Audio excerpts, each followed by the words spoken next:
Olá, eu sou o Diego Fadu, sou técnico de mixagem, técnico de gravação, trabalho aqui no Fadu Audio Lab, meu estúdio de mixagem, e esse é o Fundamentos da Mixagem, um vídeo em que a gente vai falar basicamente das coisas principais que cercam a atividade do mixer, do profissional técnico de mixagem. Antes da gente começar a falar sobre a mixagem em si, eu queria deixar claro que esse é o ponto de vista do profissional da mixagem, não é do músico, não é do artista. Então, do lado daí, eu queria que você também tivesse esse mesmo posicionamento, que entendesse tudo como quem mixa, e não como músico, como artista ou algum tipo de curioso que mexe de vez em quando. E o que é a mixagem? A mixagem, acho que todo mundo já ouviu, que ela já acontece mesmo no nosso cérebro, né? Quando a gente está na rua, a gente está em qualquer lugar que tenha várias fontes sonoras, carro passando, pessoas falando, cachorro latindo, e a gente acaba fazendo uma mix dentro da nossa cabeça, porque são várias informações que passam por viram dois canais, né, LR, a gente ouve do lado esquerdo e ouve do lado direito, e dentro do nosso contexto musical, fechando aqui para o nosso objetivo que é a música, você também acaba tendo essas várias informações, multipistas, multitracks, e eles são várias informações que a gente acaba resumindo para duas no final em LR. Então, a mix é o equilíbrio dessa sonoridade toda, desses sons todos, dessas fontes, dessas informações, de uma maneira que levem em conta uma orientação artística, né? Você tem um produtor musical, você tem um artista, ou você mesmo como mixador, tem um conceito que vai ser desenvolvido aí ao longo daquele tempo que decorre da mixagem, da música, né? Fazendo a mixagem nessa música. Então você pode ter uma mix mais equilibrada, mais limpa, ou mais densa, mais intensa, mais suave. Tem várias características que a gente pode colocar um viés, né, um ponto de vista, um olhar lançado em cima da mixagem. Um conceito importante da gente ter antes da gente passar a falar sobre os outros elementos que compõem a ideia de mixagem, né, é uma ideia que o Eric Serafim fala no livro dele, que é sobre as 4 dimensões da mixagem. Que a priori eu sei que soa um negócio meio picareta, mas não é, é realmente uma informação que é interessante. Um entendimento, na verdade, sobre como pode funcionar. Você tem o panorama, que é relativo ao lado esquerdo, lado direito, centro, onde esse elemento vai aparecer na mix, na música, entre o L e o R, entre o left e o right. Você tem a altura, que é relativo a grave e agudo, né? Todo esse aspecto de frequência, o que é mais grave, um baixo, e o que seria mais agudo, vamos dizer assim, um violino, o prato. E também a gente tem o que pode ser entendido, que o nosso cérebro vai entender dentro de uma mix, o que é relativo à profundidade, né? O que é mais claro, mais alto, mais brilhoso, vai estar mais à frente da mixagem, e conforme for ficando mais fosco, for ficando mais baixo, mais inserido numa ambiência, o nosso cérebro vai entender que está mais para trás, né? Então você tem aí essa diferença, essa profundidade.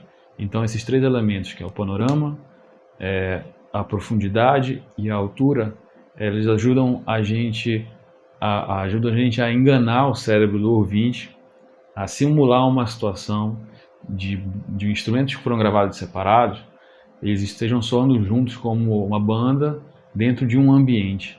Né? E nós temos aí a quarta dimensão, que é a do tempo, que são esses 3 elementos mudando no decorrer do tempo. Né? Então, se você tem no verso uma abordagem para esses 3 elementos, uma voz que ela é mais intimista, então ela é mais baixa, no refrão ela vai estar muito mais alta. Né? Elementos que estão escondidos atrás do reverb, de um reverb grande, colocados lá para trás, no momento de mais intensidade da música, eles vão mais para frente. Então seriam as 4 dimensões. Eu acho que essa é uma explicação muito interessante para se dar, para ter inclusive a ideia de uma mix dinâmica, que eu acho que essa deve ser uma das últimas etapas na carreira de um mixador, né? Quando ele está virando profissional, assim, curva de aprendizado. A gente começa aprendendo a equilibrar, depois a gente começa a fazer coisas mais criativas, e no final a gente tem uma mix muito dinâmica em que os elementos vão dançando e vão se movimentando. No começo a nossa preocupação é que se ouça tudo, depois que tudo fique em equilíbrio, né? Depois a gente começa a ter um pouco mais de segurança e liberdade de movimentar aqueles elementos dentro da mix. Isso daí é um conceito bastante interessante que a gente não vê muito por aí mesmo entre profissionais. Antes de começar, preparação da mixagem. É claro que você vai receber de vários clientes os multitracks, as multipistas para trabalhar e cada um vai mandar de uma forma diferente. Então depende muito mais de você, não é educar ou querer educar o cliente, mas você estabelece uns parâmetros informativos antes de chegar em você. E aí você passa para a pessoa e ela vai passar para quem gravou, né? Ou se vier de algum estúdio, o produtor já fica sabendo. Porque a coisa mais comum do mundo é você receber tudo fora de ordem, sem nome, receber arquivos que seriam um mono, tipo um baixo, um bumbo, mas ele vem em estéreo. Agora você imagina, você vai pegar, sei lá, 25 faixas, todas em estéreo, e ter que passar elas para mono, você vai ficar com 75 faixas, e depois ter que escolher 50 das 75 para pagar, para ficar com as 25 que eram. É muito complicado, né? Ainda corre o risco de fazer alguma besteira pagando coisa que não é. Então todo mundo acaba correndo um risco muito grande de o projeto ter um problema sério, de chegar na fase de avaliação das mixagens e dizer, pô, tá faltando elemento tal. Aí não, mas ele veio em estéreo, mas não era a mesma informação.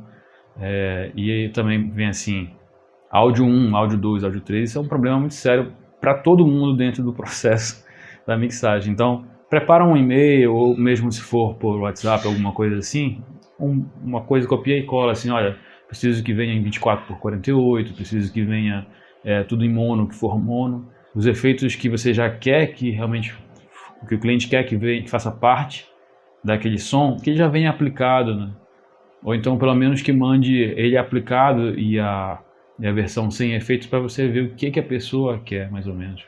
Mas a verdade é que a função do mixer não é ficar aplicando efeito ou coisa do tipo. É claro que a gente pode fazer isso aí, lançar a mão disso para deixar a mixagem mais interessante. Só que não é uma obrigação sua exatamente. Você vai fazer o possível para a música ficar melhor. Mas essas indicações, principalmente artísticas, elas vêm do produtor, elas vêm do músico, do artista. E você vai trabalhar naquele contexto, aquele direcionamento.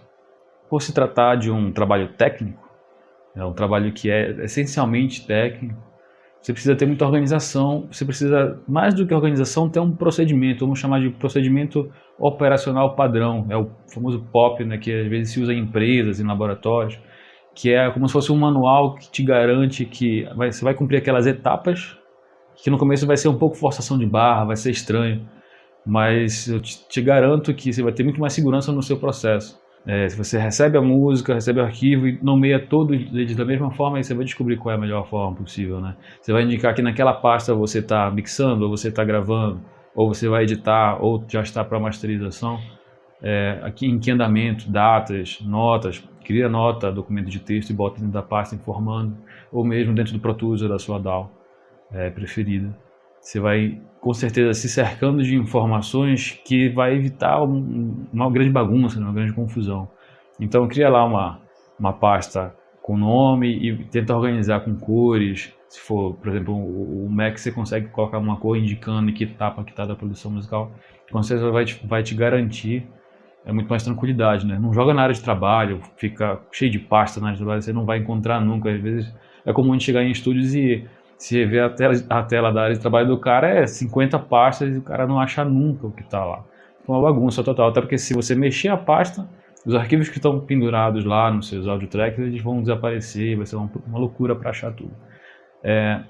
No Pro Tools tem um Command Shift U, Command Shift B, e você consegue fazer uma limpa dos arquivos que não estão sendo usados.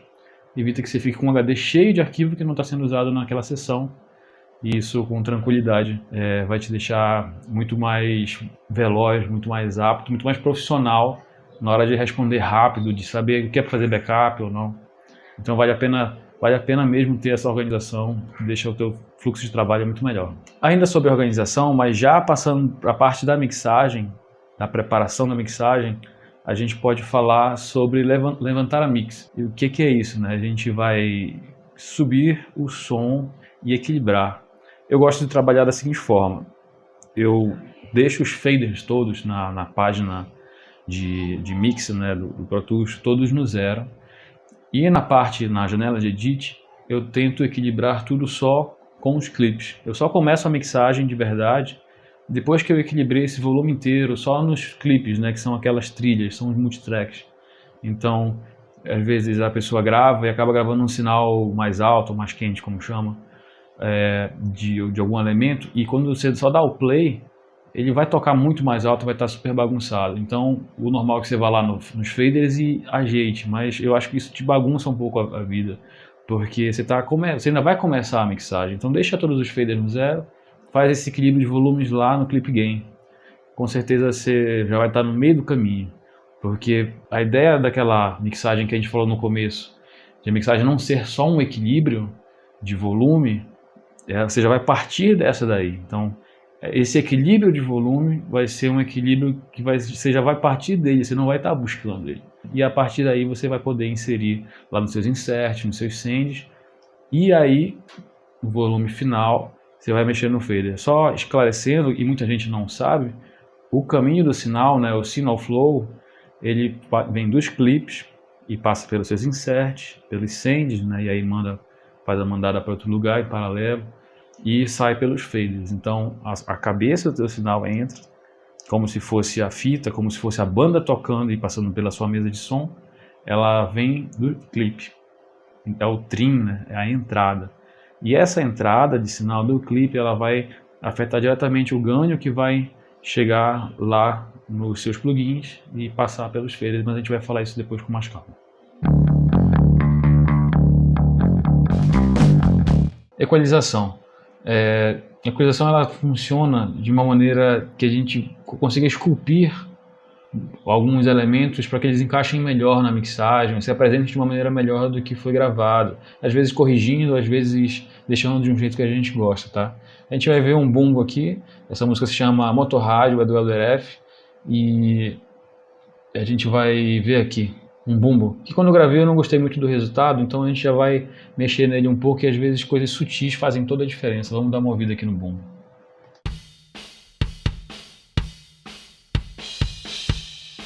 Esse é o bumbo original, vamos ouvir aqui com o equalizador que eu coloquei nele, tá? Vamos ouvir. Eu vou ficar alternando.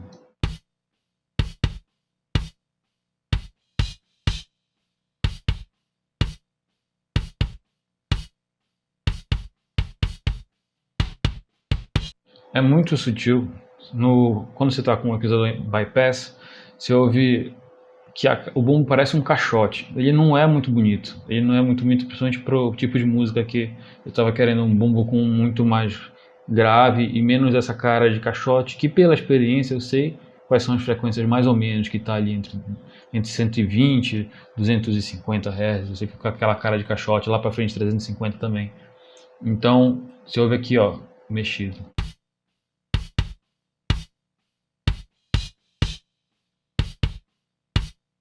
É muito mais redondo. Eu falo, parece um bumbo de bola de basquete, né? Que você bate a bola na quadra e você ouve aquele som bem redondinho, assim.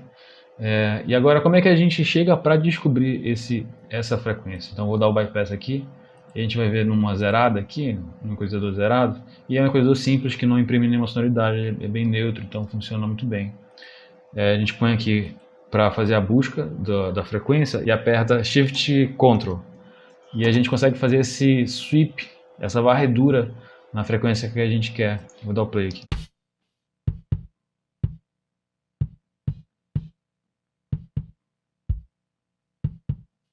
E aí a gente escolhe qual que seria a frequência que está incomodando. Tem uma questão aí que quem tem ouvido menos experiente não vai saber qual é a frequência boa, qual é a frequência ruim, qual é que incomoda, qual é que não faz parte do som daquele instrumento. Que às vezes a gente pode tirar uma fundamental e deixar aquela caixa morta, aquele bumbo sem vida, mas você tenta ouvir bumbos de músicas que você conhece muito bem, que você é acostumado a ouvir nos seus monitores ou no seu fone, onde você for fazer, e toma aquilo como uma referência até você criar seu gosto próprio. Por exemplo,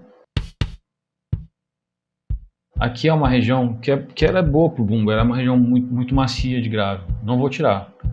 Subindo um pouco mais, a gente já ouviu uma nota que não é interessante. A gente podia dar uma cortadinha, mas no geral ela não vai aparecer, não vai incomodar. Sempre entre uns 100 e alguma coisa, 110 para frente, chegando em 200, a gente já começa a ver uma sonoridade que não é interessante para um bumbo. Eu não quero isso batendo no meu falante, marcando a música, atrapalhando outros elementos que estão nessa área. E aí eu posso retirar, né? Posso vir aqui, varrer e retirar. Às vezes a gente comete um erro que é tirar coisas que não deveriam. Por exemplo, se eu achar que está muito grave, tirar aqui, o bumbo fica só kick.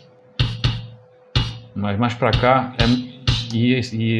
essa ferramenta, ela é muito mais interessante do que a gente pensar assim, poxa, o bumbo não está grave, eu vou aumentar o grave dele. Isso aí é bem errado, porque o melhor, mais adequado, é você retirar esse médio grave, essas frequências que não são interessantes, e você vai criar como se fosse uma lombada, como se fosse um espaço entre o que você quer e o que você não quer. Você diminui o que não quer, vai sobrar só o que você quer. É um negócio meio lógico até. Nunca tinha parado para pensar, mas é muito lógico isso daí. Vamos ouvir na caixa só como um outro exemplo. Tá aqui a caixa, tá com gate só para a gente concentrar na caixa. E o equalizador no bypass. Você vê que eu tenho um corte aqui que eu fiz. Essa caixa originalmente ela tá bem feia. Vou tirar aqui. Ela tá com um som, essa caixa é uma caixa bem alta, bem grande assim, e ela acaba tendo esse som mesmo. Eu fiz um outro disco com essa caixa também e tive essa mesma sensação.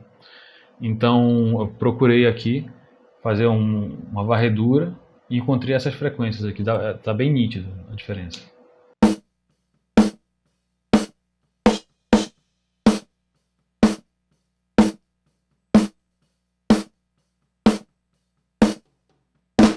Você vê que sem o equalizador ela está muito anasalada, como se fosse anasalada.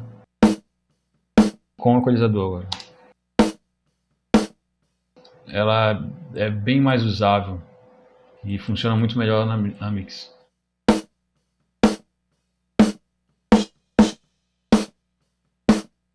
Mas, de novo, parâmetro, experiência. Eu lembro que há muito tempo, quando eu comecei a mixar, eu preferia deixar a caixa fora de fase com a esteira, porque fora de fase ela fica muito mais aguda, porque ela fica mais magra, não é mais aguda, ela fica mais magra. E por ficar mais magra e mais aguda, ela furava mais a mix. Então eu passava a ouvir a caixa. E é errado, né, vamos dizer assim, porque a caixa perde corpo, e uma caixa sem corpo, ela não contribui nada, ela é feia, não funciona, então é errado, dá pra dizer que é errado. E até o ouvido amadurecer e você entender que na verdade é melhor, claro, estar em fase, porque você tem o som do instrumento completo, e ele funciona melhor com as outras coisas. Então a gente comete esses equívocos de entendimento, de fundamento mesmo, de conceito do negócio. Então, o equalizador corretivo, como se chama, você pode fazer essa varredura, encontrar a frequência que incomoda, que não contribui para o instrumento, para aquele funcionamento da mixagem, você vai lá e tira, vai tirando um pouco. Aí depois, se você está na dúvida, tira muito e aí depois você vai voltando um pouco. Ou exagera e procura qual é aquela frequência que não está agradando e baixa, e retira. Então, vamos ver com baixo aqui.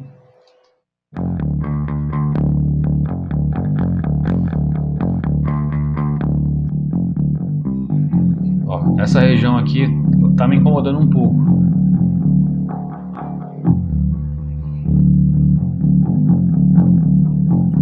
Eu posso tirar e você vai ver como o baixo vai ficar mais grave sem eu adicionar grave.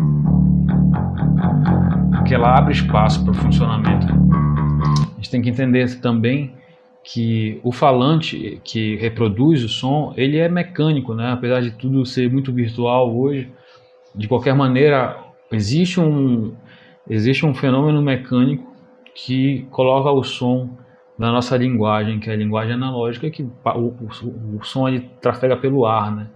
Então ele tem que se movimentar para emitir essa sonoridade. Se você ele tem que fazer um esforço para jogar uma onda mais grave e tem uma outra que não é tão grave, mas ela fica ali pelo meio, ele vai atrapalhar. Assim você sobrecarrega o falante de certo modo, entendeu? Se você deixar ele para reproduzir só o que realmente é a função dele, é mais interessante. Por exemplo, frequências muito baixas, o falante ele tenta reproduzir, mas ele não vai conseguir reproduzir com qualidade. Mas ainda assim ele vai estar ocupado tentando reproduzir. E isso vai te atrapalhar de ele reproduzir as frequências que te interessam para esse instrumento.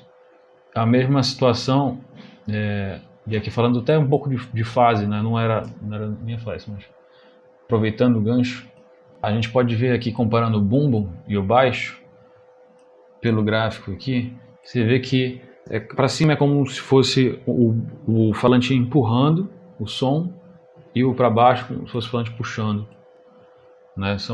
É como emite a onda sonora. E se você tem dois elementos graves fazendo o mesmo movimento, legal, o seu falante está funcionando no mesmo sentido. Mas se por acaso tivesse ao contrário aqui, embaixo tivesse o do baixo estivesse trazendo para trás e o do bumbo estivesse empurrando para frente, você ia causar uma dificuldade muito grande do falante reproduzir esses dois elementos nas mesmas frequências, mais ou menos. E isso daí ia te fazer colocar muito grave no bumbo ou no baixo para tentar fazer com que ele reproduza, né? Isso ia criar um caos total no seu trabalho. Então isso é um detalhezinho, assim, não é uma relação de estar em fase um com o outro, porque eles não foram gravados juntos, não é essa relação que eu quero dizer. Mas ela é muito importante, ainda falando sobre equalização e frequência. A outra maneira de a gente falar sobre equalização também é aquela equalização aditiva, criativa, né, que a gente fala.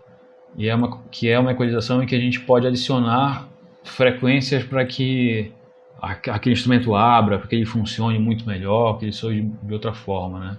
Vamos fazer, já que o baixo está ligado aqui.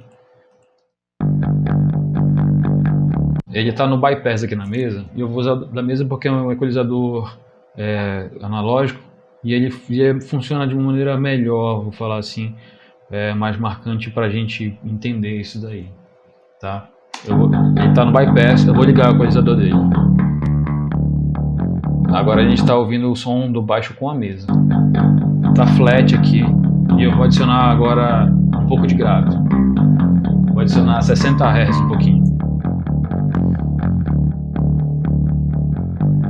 Vou retirar a média.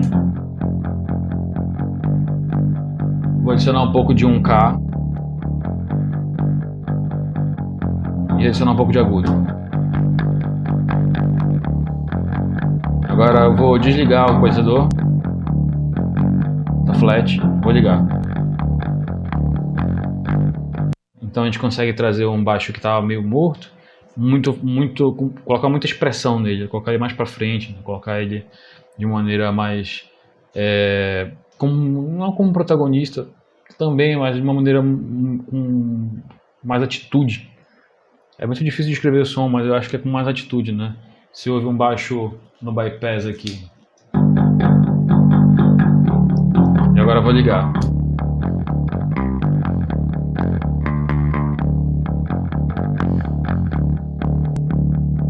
Bypass. É muito mais legal, muito mais bonito, né? Você tem um som e um som qualquer um tira, qualquer um grava qualquer som.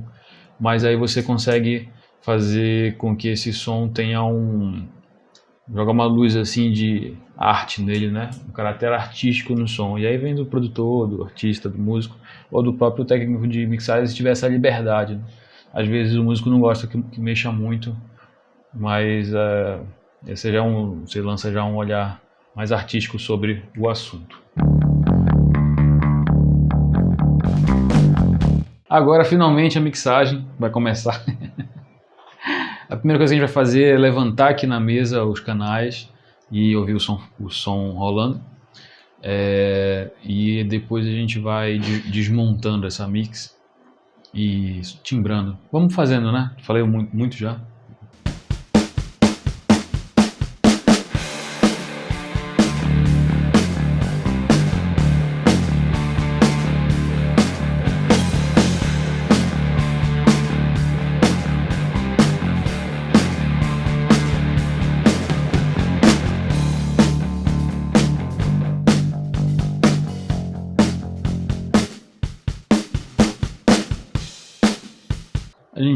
Primeira coisa que a gente faz, tanto no Pro Tools quanto na mesa, é tentar achar um nível em que a gente consiga ouvir todo mundo junto, funcionando muito bem, sem atrapalhar ninguém.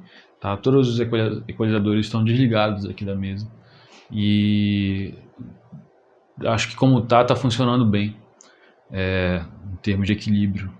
Agora a gente vai imprimir um caráter artístico em cima do que a gente está querendo, para onde a gente vai, né? Como foi eu que gravei a música e produzi, então eu sei esse rumo. Mas se você está fazendo isso trabalhando para alguém, é muito importante ter uma orientação, uma cópia de monitor, né? Aquela que o cara terminou de gravar, ele só dá o bounce e te envia com a ideia mais ou menos como é, uma referência, né, de artista. Normalmente, o que é tão bom quanto perigoso, porque às vezes o artista manda a referência dele e ele não considera que existe aí uns milhões de dólares de distância entre as produções e que ele inclusive não é aquele artista que ele tomou como referência. Eu vou começar a equalizar cada canal e a gente vai comentando em cima sobre o que é.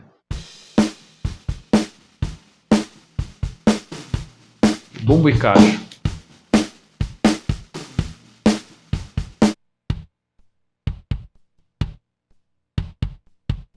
O bombo dessa música a gente já viu antes, né? Fez uma limpeza com a equalização, tirando um pouco aquela cara de caixote que ele tava, cara de caixa de papelão. E aí agora a gente vai começar a colocar algumas outras coisas mais. Por exemplo, o que eu quero de um bumbo desse, né? Eu quero que ele dê uma pressão, que ele empurre forte. Então eu vou acrescentar aqui nos 60 Hz um pouco, vou colocar muito aqui. Você vê que ele ficou ocupando muito espaço. Mas não tá ruim também.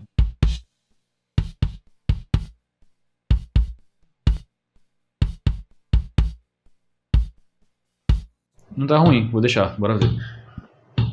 A equalização, no geral, tanto a corretiva quanto essa que a gente adiciona, né?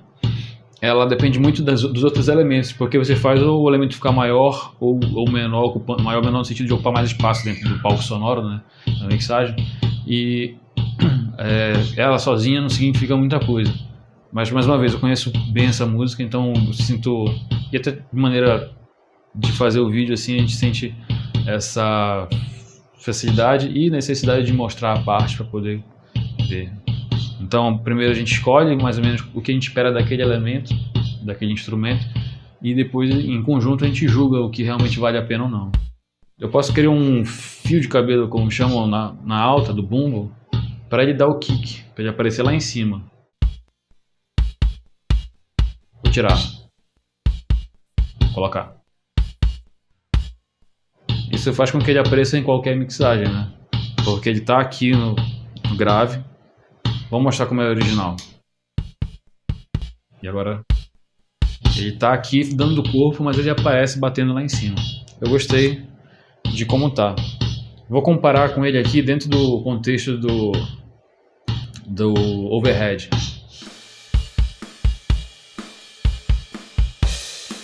Ele mostra o corpo e ele aparece na mix batendo lá em cima, né? Aqui na mesa eu tenho a possibilidade de acrescentar uma distorção harmônica nas válvulas, passando pelas válvulas das altas de cada canal. Tá, eu vou colocar um pouco aqui no bumbo.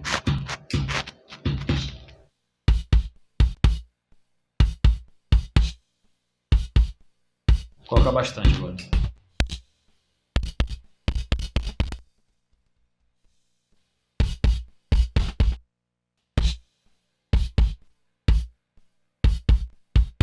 E já que a gente vai passar canal por canal, vamos comprimindo logo, que a gente vai falando sobre tipos de compressor e como usar. Então no canal 1, que é o bumbo, eu tenho o meu DBX 160X. Pode ser usado em caixa, pode ser usado em baixo, funciona muito bem em baixo. Até na voz, às vezes, alguma guitarra, se ela for mais palhetada, enfim, mais marcada o ataque dela. E no bumbo também eu acho que funciona de um jeito muito bom. Ele morde as pontas, funciona muito bem. Do jeito que está setado, vamos ver aqui. O bumbo. A gente está ouvindo sem compressão nenhuma, tá? E agora eu vou acrescentar aqui a compressão e aí a gente vai ver como vai funcionar.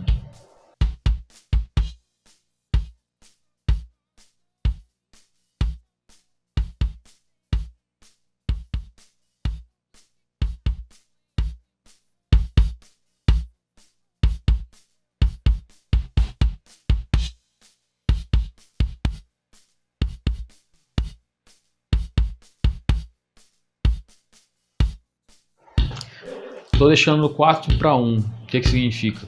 Que de 4 decibel que passa, que entra no compressor, só um está passando. Então, mas a partir de quando, né? Então quer dizer que a partir do limiar, do threshold que eu colocar, que no caso aqui foi -10, 4 compressores que passarem, só um vai passar. Que chegar, só um vai passar. Se eu colocar mais, você vê que vira uma pasta. Não é muito musical, né? Vira um limiter, né?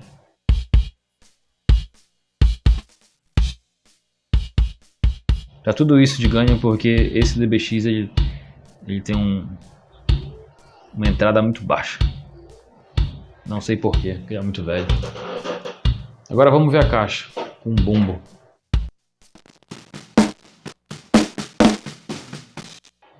A caixa está aqui no meu canal 2.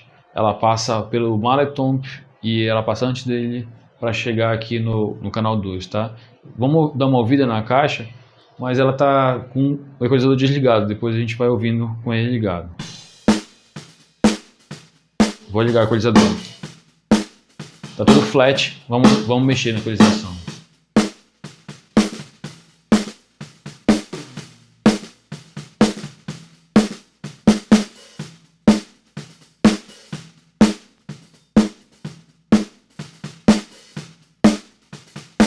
Essa é a caixa sem equalização. E agora com.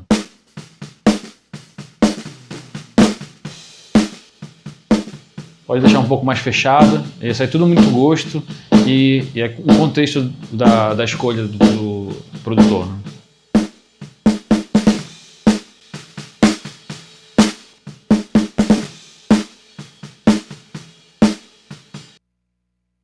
Tem uma coisa que funciona muito bem em mesa, em equalizadores analógicos, que é um macete. Que se você colocar uns 200 Hz aqui, um pouco, a caixa dá uma encorpada muito grande. E eu nunca consegui fazer isso em equalizador digital, no Pro Tools, sei lá. Realmente, inclusive, 200 Hz é o que a gente tira, né? Porque é uma área meio ruinzinha, assim, uma área meio... é muito muddy, que chama, né? Muito fechada. Fechada não, ela atrapalha. Mas na mesa, você bota esses 200 Hz, ela ganha, ela fica grande. Vamos acrescentar a distorção da válvula.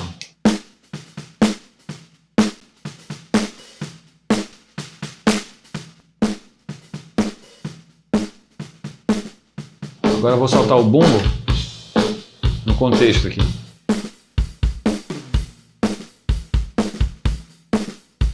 Vou comprimir um pouco mais.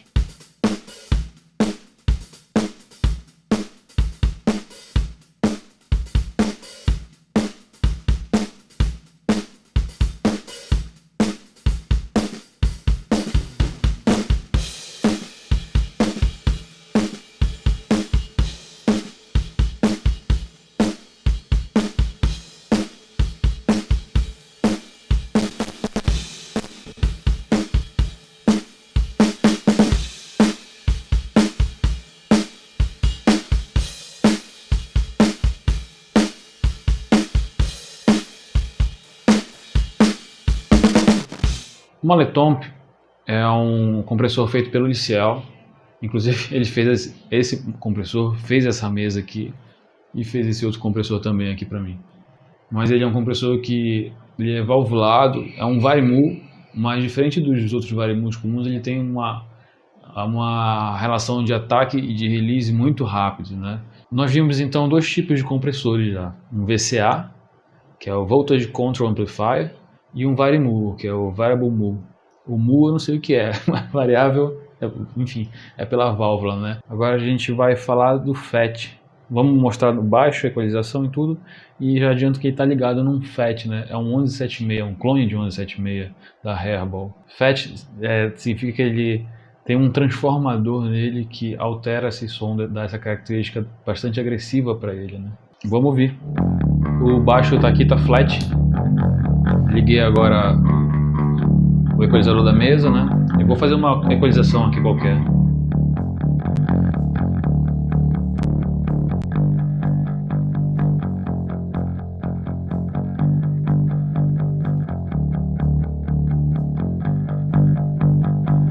legal. Agora a gente vai ver no compressor o que a gente pode fazer para imprimir alguma característica dele. Nós temos aqui nesse tipo de compressor o ratio, nós temos o ataque e release, tempo de ataque e release, e um volume de entrada e de saída. A compressão também atua mais conforme a gente vai colocando mais entrada nele.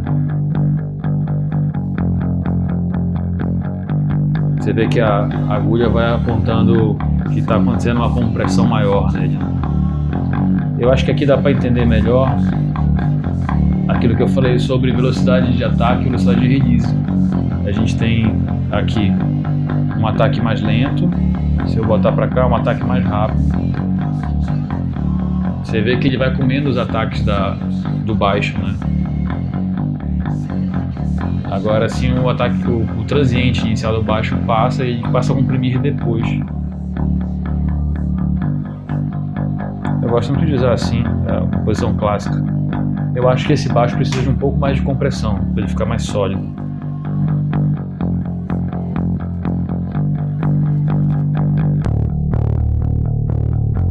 Vamos falar aqui um pouco sobre a voz também. São dois cantores diferentes, então existe um processamento já dentro do Pro Tools para que eles consigam vir juntos no mesmo canal e eu tratar os dois juntos no mesmo canal. É que eles dividem o vocal. Você vai ver que está um pouco granulado, mas é porque ele está passando por dois compressores em série. Mas a gente vai falar daqui a pouco sobre isso. Vamos primeiro ver a equalização dele, tá? Algo de certo sobre nós dois. Vou ligar o equalizador. Parecer um pouco amplificado em alto e bom som. Eu uso volume, eu uso volume. Algo discreto na televisão faz eu não aparecer. E eu uso o megafone para gritar um pouco mais alto, um pouco mais alto. Meu bem, será que assim eu posso te falar? Essa música ela tem uma pegada de rock muito forte. Acho que se você voltar lá na parte em que a gente mostrou, levantou aqui os volumes, vai ver que é uma música suja. A ideia é que seja bem suja. E não faz muito sentido ter um vocal muito limpo. Então eu preferi deixar desse jeito e colocar bastante injeção aqui da válvula entrando e também dos compressores. Agora vamos ver como funciona a compressão nesse caso da voz. Esse compressor é um compressor ótico, é o LA4. Ele é como se fosse o LA2, mas uma geração para frente, uma família um pouco mais para frente, né? Tem o 2, tem o 3, tem o 4, 5. E o fato dele ser ótico significa que a compressão acontece em razão de uma lâmpadazinha que tem lá dentro acender e apagar. Quando ela acende, acontece a compressão, é o mecanismo dele de compressão. Normalmente ele tem ataque e releases mais lentos, né? Então normalmente ele é muito bom para voz também. Esse compressor especificamente, o LA4, ele tem uma característica muito fechada, não é muito aberta, então ele não é muito famoso também. Mas ele é um Ray original da década de 70, se não me engano, 70, 60. E ele é meio raridade. Então eu gosto muito de usar ele para voz principalmente, e aí eu abro na equalização aqui na mesa. Dessa vez ele está ligado em série com um 1176, que a gente já conversou, por ser um compressor FET e ter essa possibilidade de colocar um ataque bem rápido. A gente tem aqui um botão que ele pode ser ligado em estéreo e tem um liga-desliga lá, né? Aqui nós temos o ratio, que é o tanto de compressão que a gente quer aplicar, e o threshold aqui nesse potenciômetro de dentro. E aqui é o meter, né? Ele não vai alterar no que a gente está ouvindo, e o output, a saída. Nós dois, deixa meu parecer. Não está acontecendo quase nenhuma compressão, né? A gente está vendo aqui. Eu vou aumentar aqui o nosso threshold. Algo de certo sobre nós dois. Deixa e aí ele está vindo diretamente para cá e daqui ele vem para a mesa. Em alto e bom som, eu uso volume, eu uso volume. Como é uma música que deixa bastante espaço entre os versos, eu posso deixar esse release um pouco mais longo. Algo discreto na televisão faz E são duas vozes muito diferentes, né? Então isso meio que obriga a gente a fazer duas coisas. Ou eu configuro lá no Pro Tools para pilotar automaticamente lá, uma automação, esse volume entre as vozes, ou eu posso fazer na mão aqui, quando estiver rolando tudo, né?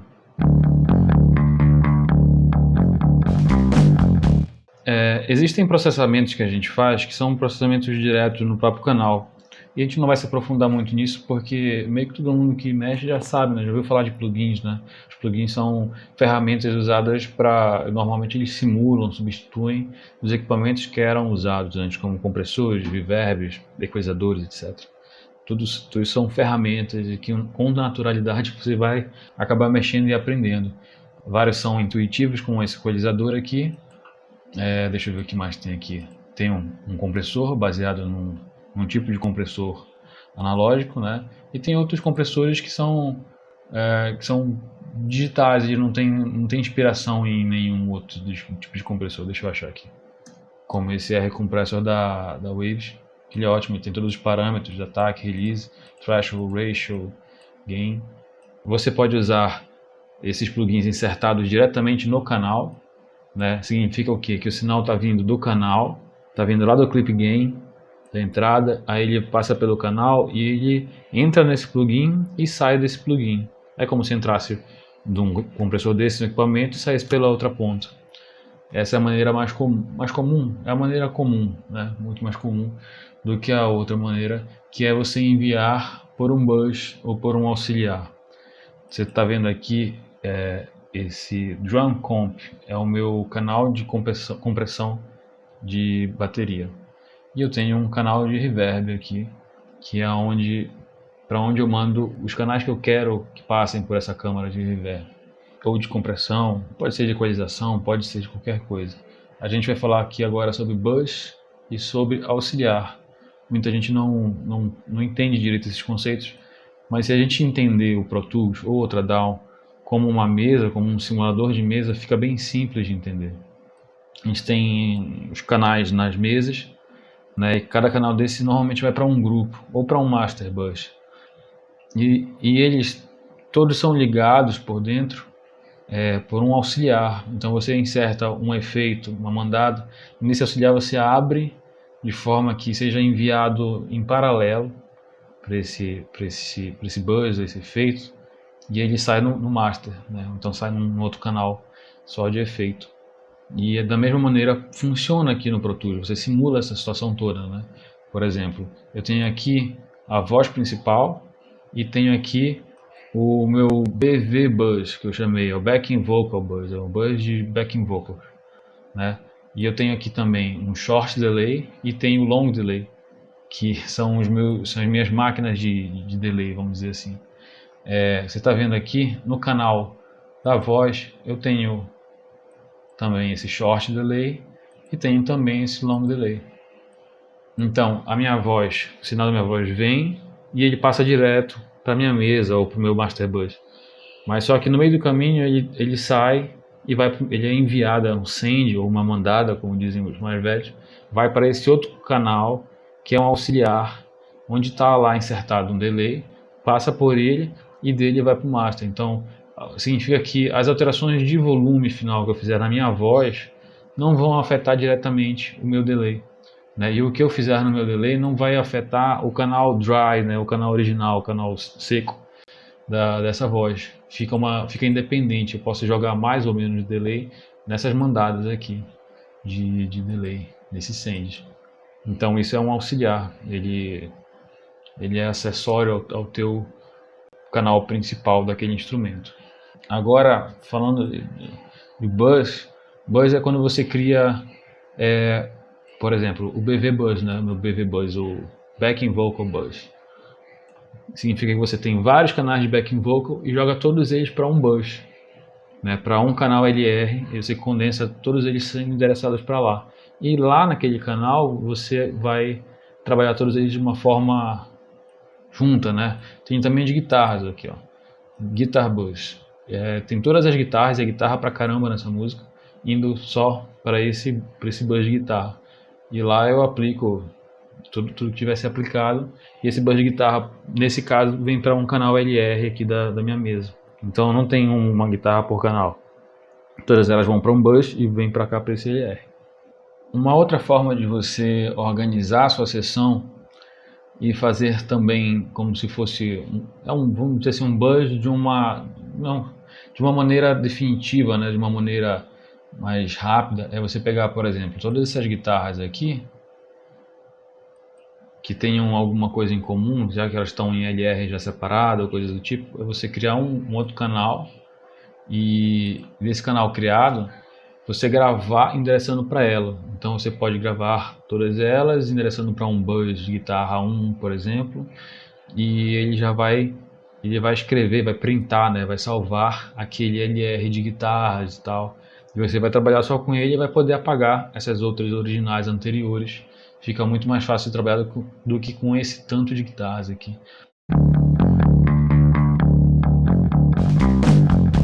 Agora que a gente entendeu como funciona sends, auxiliares e tudo mais, é muito comum todo mundo querer comprimir muito hoje. Eu mesmo gosto muito de comprimir. Então tem diversas maneiras de a gente fazer, tanto diretamente como usando um auxiliar, por exemplo, para fazer uma compressão paralela. Os processamentos paralelos, eles funcionam de uma maneira bem interessante, do mesmo jeito como a gente fez ainda agora com a voz, né, com o reverb, com o delay da voz. A gente joga para um outro canal que vai trabalhar ele especificamente naquilo, deixando o som original mais limpo, mais fácil da gente mexer, da gente alterar se tiver que fazer alguma coisa, controle de volume, mais independência para fazer as coisas também. E a compressão paralela, ela comumente é usada na bateria, mas pode ser aplicada a muitas outras coisas, né? Percussão, violão, ou na própria mix inteira mesmo. Ela tem uma característica interessante, que ela acrescenta mais energia no teu som e te dá uma sensação de estar até mais alto, e ela causa muito, assim, a consequência direta dela é um punch que você sente, né? A gente vai ouvir aqui então uma bateria sem a compressão paralela. Está passando por um monte de coisa, mas não interessa assim. E a gente vai acrescentar uma compressão paralela que tem aqui no Pro Tools mesmo, tá? Primeiro. Então a gente tem aqui a bateria inteira, está marcada aqui, né? E tem esses buzzes aqui que estão jogando aqui do 3334 para um drum buzz que eu criei aqui. E desse drum buzz, que é um buzz de bateria, a gente joga para um auxiliar de compressão paralela, que tem insertado nele esse 1176 da Purple, que é um compressor super legal, é muito legal mesmo. Tenho muita curiosidade de saber como é o real, porque esse aqui ele é muito agressivo. Coloquei um preset aqui só para a gente mostrar, que tem aqui Drums Parallel Compression. E vamos ouvir só a bateria. E eu vou subindo, depois está tudo habilitado aqui, né? A mandada está no máximo aqui, está no 0. E eu vou subir aqui os faders onde estão esse som de compressão. Essa é a bateria normal. Vou subir a compressão paralela. Botar no máximo.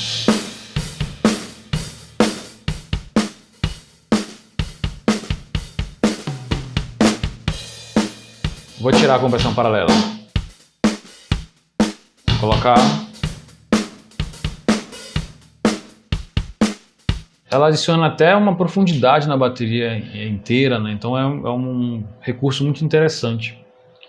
Muito interessante. Se tiver curiosidade de ouvir só a compressão paralela, eu vou baixar as outras coisas e deixar só ela rolando.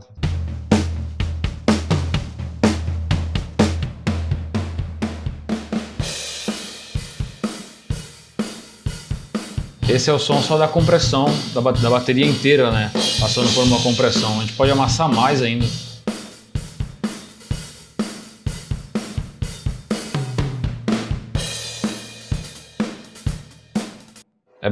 É uma ferramenta, um instrumento bem legal da gente usar quando quiser uma música com muito mais energia. Quando a gente fala de ambiência na mix, a gente está falando de espacialidade, né? Então, quando a gente pensa em reverbs, em delays, a gente está tentando encaixar na mix tudo é uma simulação, então a gente está tentando encaixar dentro dessa simulação, que é um monte de gente tocando junto, em um local, né? Porque quando a gente fala dentro de um banheiro, o nosso cérebro já sabe como é o som, né? A gente fala dentro de um hall, uma igreja, uma escadaria, alguma coisa assim, a gente sabe como é o som.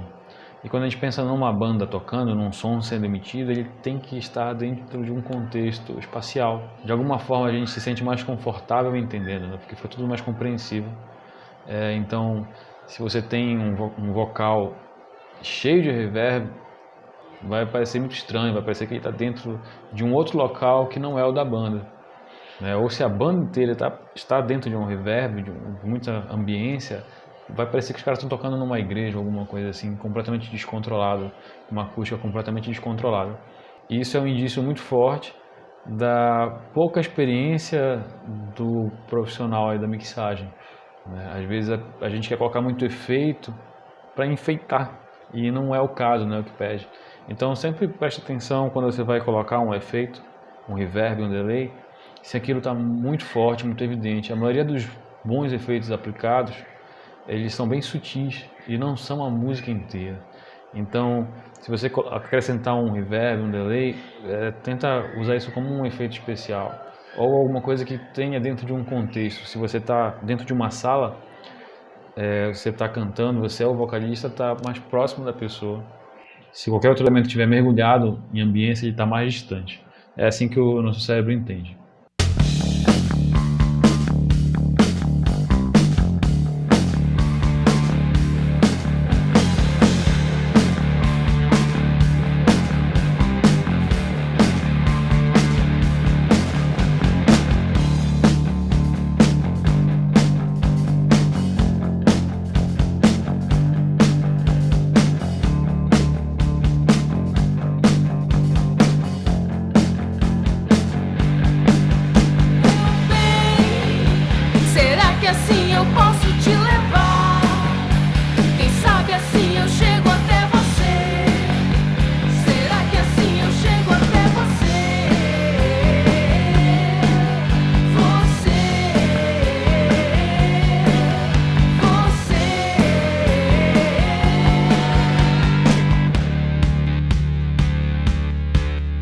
Você viu que depois de a gente passar por todos esses procedimentos, tanto no Pro Tools quanto nos compressores, a parte na equalização, a música está praticamente pronta, né? A gente pode encerrar, vamos dizer assim. Mas tem um detalhezinho que faz toda a diferença, que é o movimento da mixagem, na mixagem, dentro da mixagem.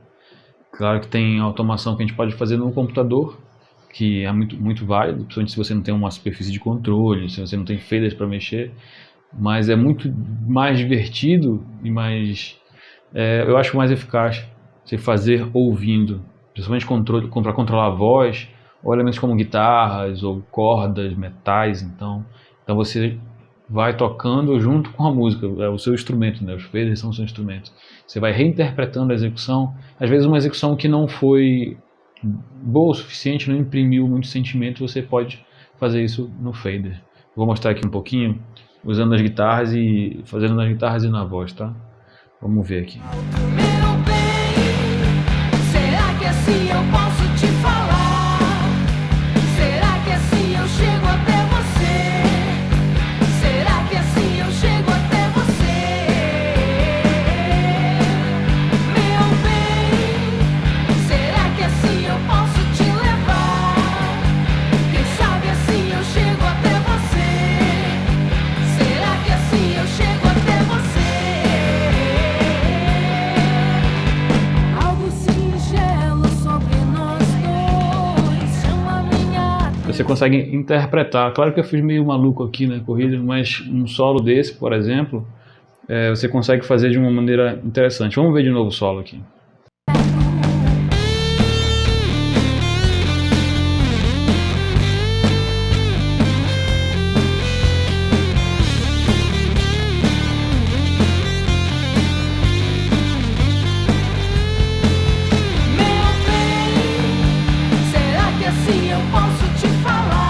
Realizados os procedimentos que a gente faz, tanto dentro do Pro Tools quanto na mesa, e a gente achou um equilíbrio, a gente definiu as partes que vai ser feita uma automação, a mix normalmente vai para um bus mix, né? Ela tem uma cadeia de processamentos em que a gente pode comprimir, equalizar e tudo mais. Eu estou escolhendo usar aqui um compressor analógico na saída da mesa, antes de voltar para o Pro Tools, que ele imprime uma característica que eu gosto muito, ele dá uma apertada, ele puxa o que está no fundo, como o compressor faz mesmo, né? É um clone da Stan Audio, da CCL Comp, e a gente vai ver como é que ele vai funcionar aqui. Nós temos aqui um threshold, ratio, ataque, tempo de ataque, de release e um make-up gain, que são controles que a gente pode facilmente usar aqui. Vamos ver como é que funciona então.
A gente ouve uma pressão geral muito maior, né?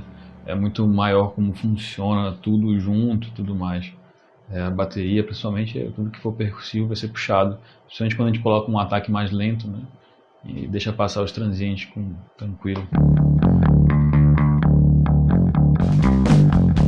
Existe a regra das 3 coisas. É outro nome, mas vamos chamar de 3 coisas. A regra das 3 coisas é que o nosso cérebro só consegue entender 3 coisas ao mesmo tempo. Além disso, ele já se complica. Vai ver como a gente é bem burro. Então, não tenta forçar a barra durante a mixagem com muitos elementos sendo protagonistas, porque o nome protagonismo já diz que é o principal, né? Então, imagina, ter 3 já complica muito. O que isso quer dizer? É que você tem numa música a voz, que provavelmente é a protagonista da sua mix, e você tem um elemento fazendo um detalhe e um outro elemento fazendo outra resposta, alguma coisa assim. Então, ao longo dos momentos dentro da sua mixagem, na introdução, vamos chamar assim, introdução, verso, ponte, refrão, aí volta, refrão de novo, solo, sei lá. Você vai ter algumas coisas que vão mandar. O resto é base, o resto é detalhe. Mas tente pensar o que é indispensável naquele momento. Você tem uma voz, uma guitarra que faz alguma coisa, de repente um efeito, alguma coisa assim.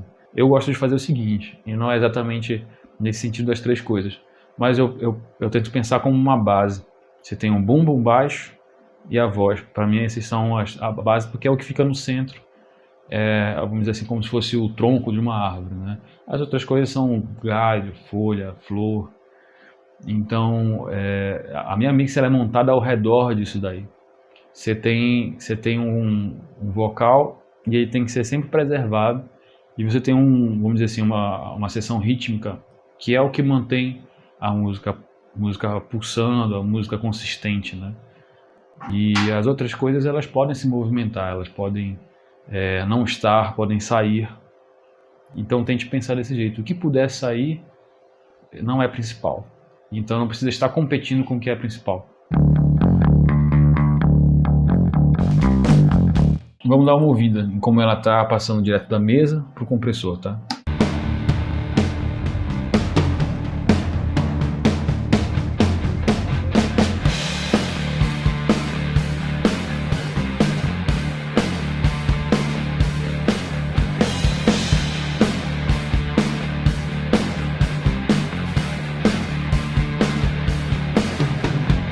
Algo de certo sobre nós dois, deixa meu parecer um pouco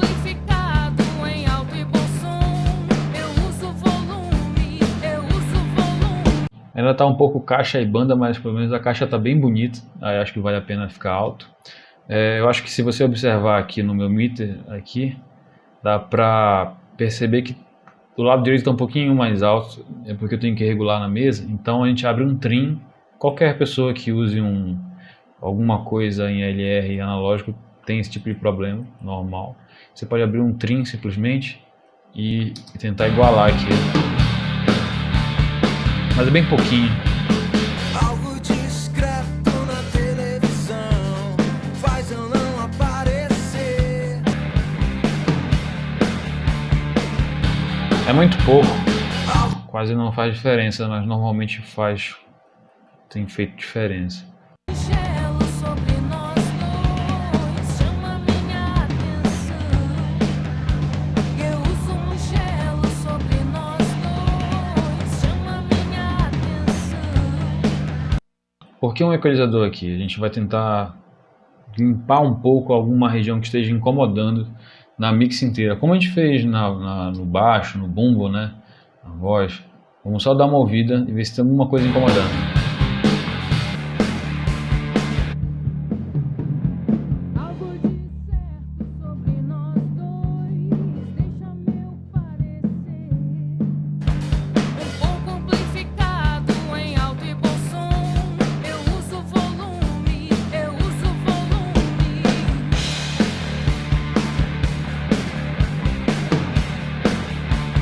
Bem besteira, um detalhezinho de nada. E às vezes a gente pode só mexer ou não. Equipamentos, plugins, como por exemplo esse Pultec aqui, ele é aqui do AD, tá? Mas qualquer um, ele já muda o som só de você deixar ligado. Então às vezes você não precisa fazer nada, daí é muito mais gosto, né? A mix está pronta praticamente, está pronta. É só uma questão realmente de fazer aquela cobertura, envelopar, embrulhar para você entregar para o cliente. Então vamos ver o que dá para fazer e se precisa de alguma coisa.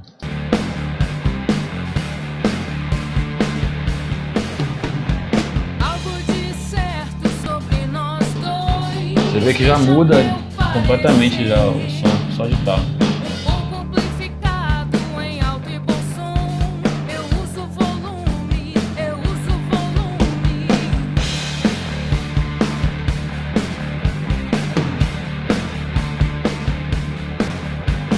Algo discreto na televisão faz eu não aparecer. E esse plugin aqui, esse BX Digital V3, é um plugin bem com cara de digital mesmo, e ele é um game changer, assim. Se você tiver não sei quantos dólares que é para comprar um plugin, eu diria que era para comprar esse, porque ele é um plugin que te ajuda muito. E eu não sou assim fãzão de plugin, sabe? Eu não conheço muito, mas é uma coisa assim que muda muito os teus resultados. O que acontece aqui? A gente tem 3 sessões, né? Tem uma sessão mono, uma sessão estéreo, e essa aqui é como se fosse o input, output, o estéreo, e você trabalha com mid-side, enfim, se for o caso. Você consegue fazer esse filtro que eu fiz aqui no começo com o equalizador do Pro Tools. Você consegue fazer ele de uma maneira mais automática, ele mesmo já mapeia para você, você faz o sweep muito mais fácil. Você pode aumentar aqui o estéreo, a abertura do estéreo, e você pode fazer um monomaker do grave, a partir de quando você quiser. Eu costumo colocar aqui de 60, porque às vezes a gente perde até esse impacto. Vamos ver se é isso que acontece aqui, tá? Vamos primeiro dar uma ouvida, e aí eu vou procurar alguma frequência que esteja com problema. Não estou ouvindo nada problemático.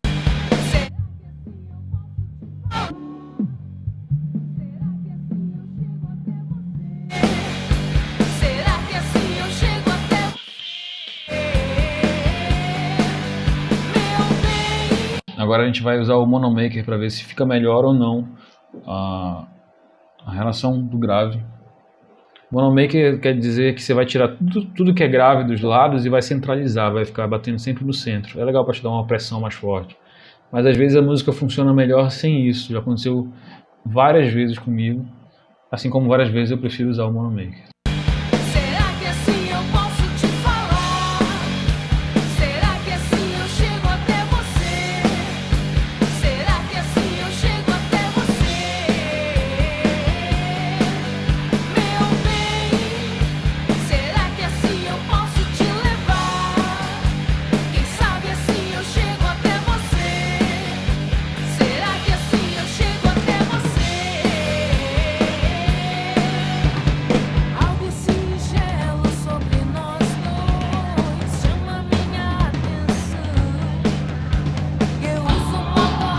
aqui a abertura em estéreo não fez muita diferença para mim não. Será que assim eu posso te falar? Será que assim eu chego até você? Meu bem, será que assim eu posso te levar? Quem sabe assim eu chego até você? Será que assim Qual a diferença que isso fez agora pra gente? A gente tem um grave realmente muito mais centralizado, mais arredondado, envelopado, tá? Ele tá bem bacana. Agora a gente vai ter aqui esse limiter, que não vai trabalhar muito como um limiter de picos, que tem só 9 dias para acabar a demo. Eu usei ele na master de um disco recente, do Chico Malta, por exemplo, e ele dá uma cara diferente. Eu quis escolher ele para mostrar que com certeza é um software bem caro, que os da UAD são muito caros, mas o quanto que ele muda a sonoridade, né? Você tem aqui o ataque, release, todos esses controles de um compressor, de um limiter, e a gente vai testar. Eu não testei ainda, vamos ver como é que ele se comporta aqui, porque normalmente ele dá um gosto muito diferente para música. Vou ligar ele. Megafone para gritar um pouco mais alto, um pouco mais alto. Meu bem, será que assim eu posso te falar? Será que assim eu chego até você? Será que assim eu chego até você? Meu bem, será que assim eu posso te levar? Quem sabe assim Além da relação de volume tornar difícil um pouco de comparar, dá para perceber que você ganha muito em distorção harmônica e ele levanta várias coisas, né? Ele faz uma compressão forte em RMS, assim, que faz com que a música inteira meio que suba. É uma escolha, né? Eu uso o megafone para gritar um pouco mais alto, um pouco mais. Deixa eu aumentar aqui um pouquinho. Eu uso o megafone para gritar um pouco mais alto, um pouco mais alto. Meu bem, será que assim eu posso te falar? Será que assim eu chego até você? Será que É uma questão totalmente de escolha, né? Acho que dá pra ficar sem, talvez não precise. É mais uma questão de pressão sonora. Nessa música não funcionou muito bem, mas em outras que eu usei funcionou super legal. E eu acredito que isso aqui é o suficiente para você entregar uma mix que tem pressão, que ela respeita todos os elementos. A gente aprendeu aqui a falar sobre equalização, uma equalização corretiva, uma equalização que adiciona, e também um controle dinâmico de equalização, se for o caso de usar aqui, stereo spread, mono maker, e a gente acaba entregando a mix desse jeito. Vamos dar uma ouvida. será que assim eu chego até você? Algo singelo sobre nós dois chama minha atenção. Eu uso uma rádio para ficar um pouco mais perto, um pouco mais perto.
Mixbus é isso, né? Você pega uma mix feita em LR e vai trabalhar em cima dela e você lança a mão do que tiver que fazer para tentar puxar um pouquinho mais do que puder, de repente limpar alguma coisa que faltou, né? Você aplica uma compressão para que a música venha para frente, mas também uma compressão para que iguale todo mundo, que fique uma massa trabalhando junta, né? A compressão ela também trabalha a pulsação da música, né?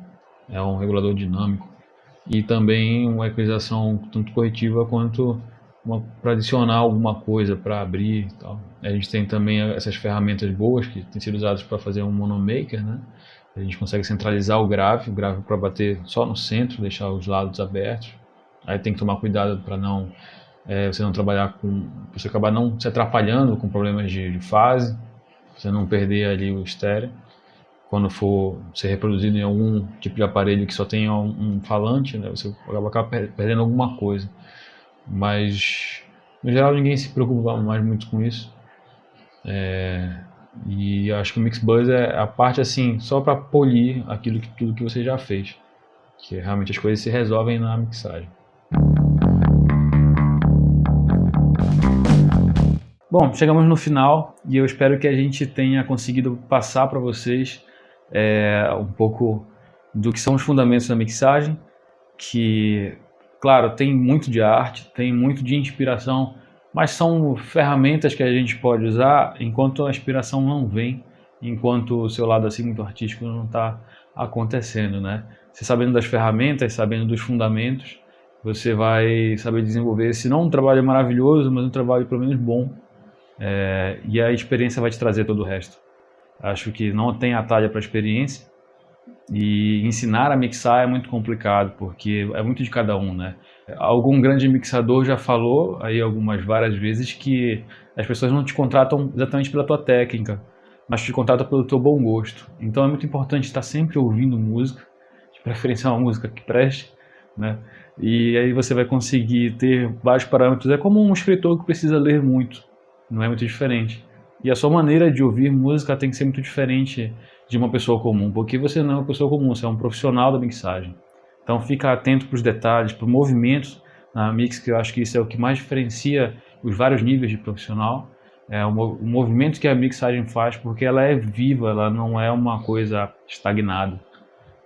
Queria agradecer a Secult, a Secretaria de Cultura do Estado do Pará, que possibilitou a gente fazer esse vídeo legal para informar o máximo de pessoas, tentar multiplicar esse conhecimento que a gente tem sobre o assunto, dentro da Lei Aldir Blanc. Agradecer ao Eric Lopes e à Tita Padilha, que estão trabalhando comigo para fazer esse vídeo, e a todo mundo que sempre apoia lá pelo Instagram, pelo canal no YouTube. E é isso aí, estuda muito aí, que lá para frente, daqui a uns 10, 15 anos, está tudo muito melhor. Não fica ansioso, segue trabalhando, é isso aí, abração.